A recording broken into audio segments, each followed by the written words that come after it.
Hey guys, Pastor Chris Ireland here. Excuse me, welcome to another poolside chat. I just got excited, I fixed my pool.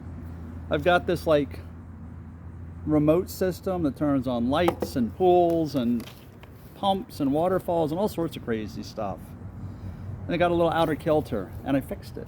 I'm very proud of myself. We're gonna have two more sessions, I guess, this week, because we've been talking about the tools Satan uses against people, us. Last night I met a friend and she actually rearranged what I was going to say in a different way. And so thank you if you're listening. Theodicy.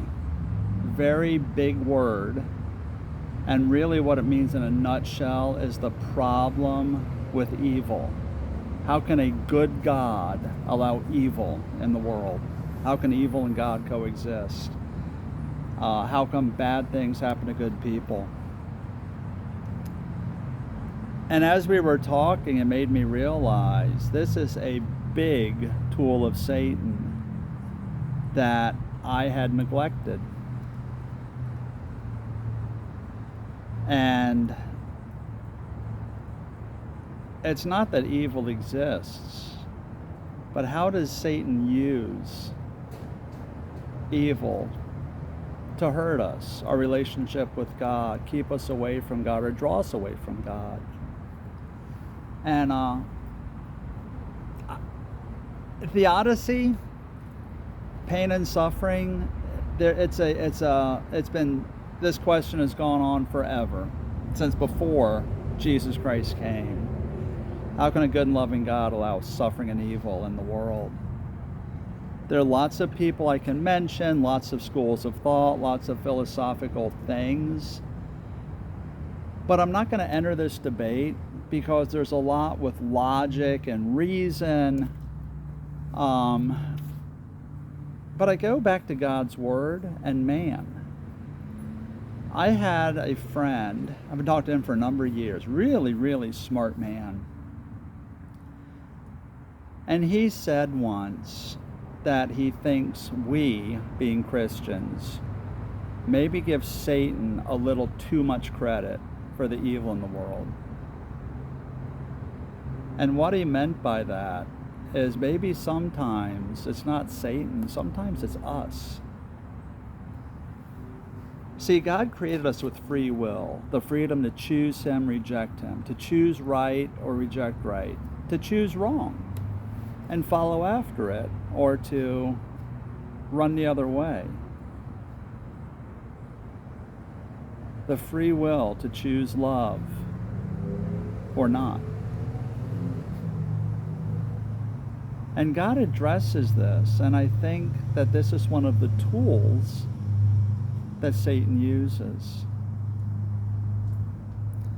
See, in Romans chapter 1, Romans is a letter.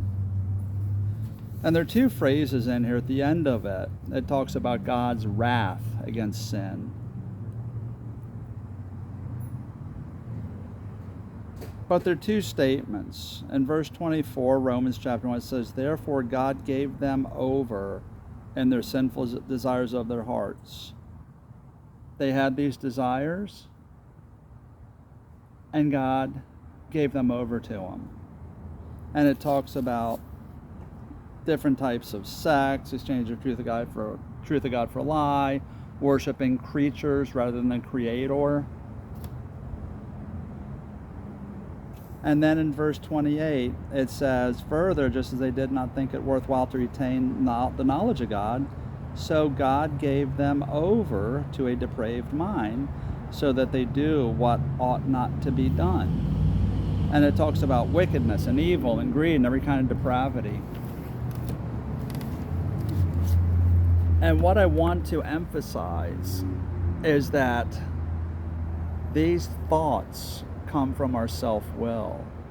Satan will draw us away because it's pleasure and good and the forbidden fruit, if you will. And here's your chance. The desires are the free will. And one of the tools that Satan uses is said, look, this is good. You want this. And what was said last night, and actually I've heard this a couple times, really super sad stories, is it came out of the Catholic Church. There were some horrible, horrible abuses. And how could men of God, God's representatives, hurt and abuse and commit sexual sins with these children? How can, from my alma mater, Jerry Falwell Jr., do these horrible, sinful things as Christ's representative in the world?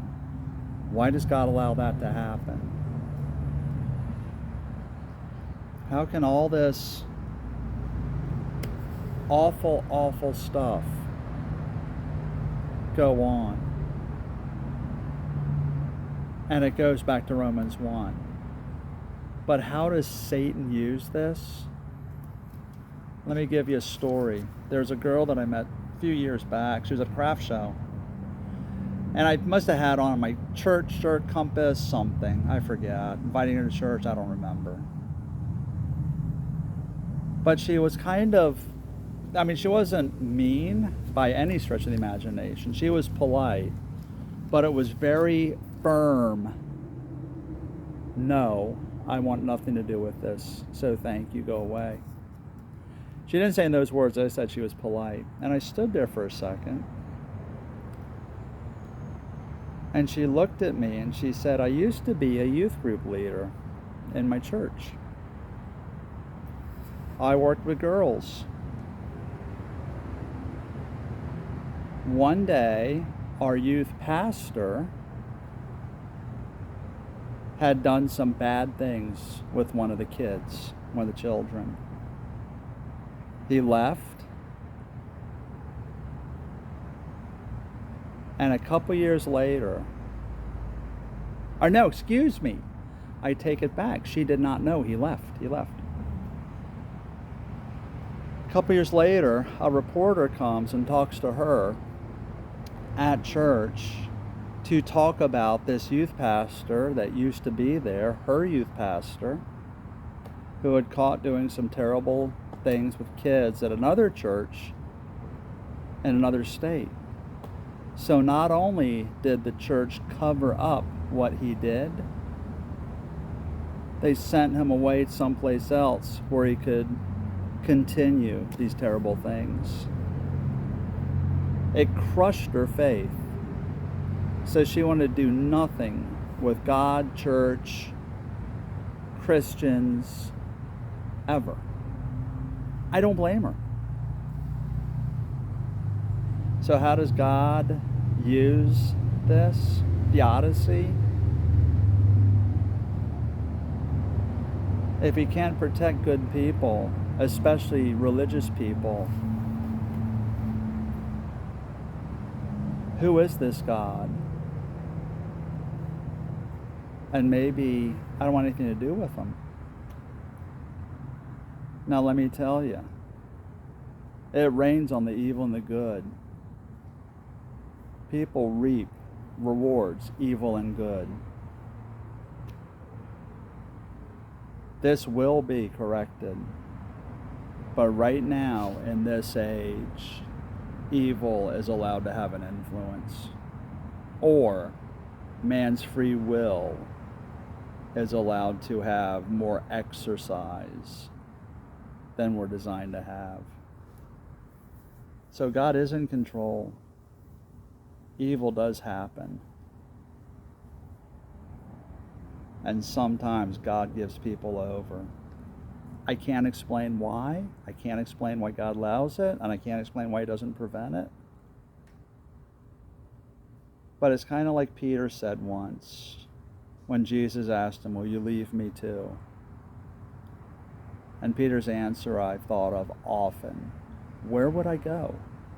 You are the Christ, the Son of the living God. You have the words of truth. He didn't understand anything, but he understood that. So these struggles are real, these questions are real. Don't let Satan draw you away or keep you away when you see these terrible, horrible things happen within faith groups, or when you see good people just hurt terribly, or when you see evil people apparently succeed. God will not be mocked. But for right now, that question is Peter's. Where would we go? So keep this in mind. And next week, we're going to close this kind of study section on evil and the tools of Satan, the tools that Satan uses to draw people away, keep us away. Thanks for these questions. I hope you guys have a great week.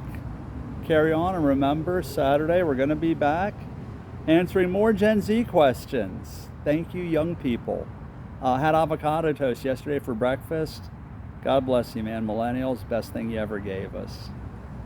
I'm encouraged by these younger generations, which is why I want to answer these questions and concerns these have. And be blessed. Let your friends know, Facebook, YouTube, and Rumble at FL Compass Church. I'll see you Saturday.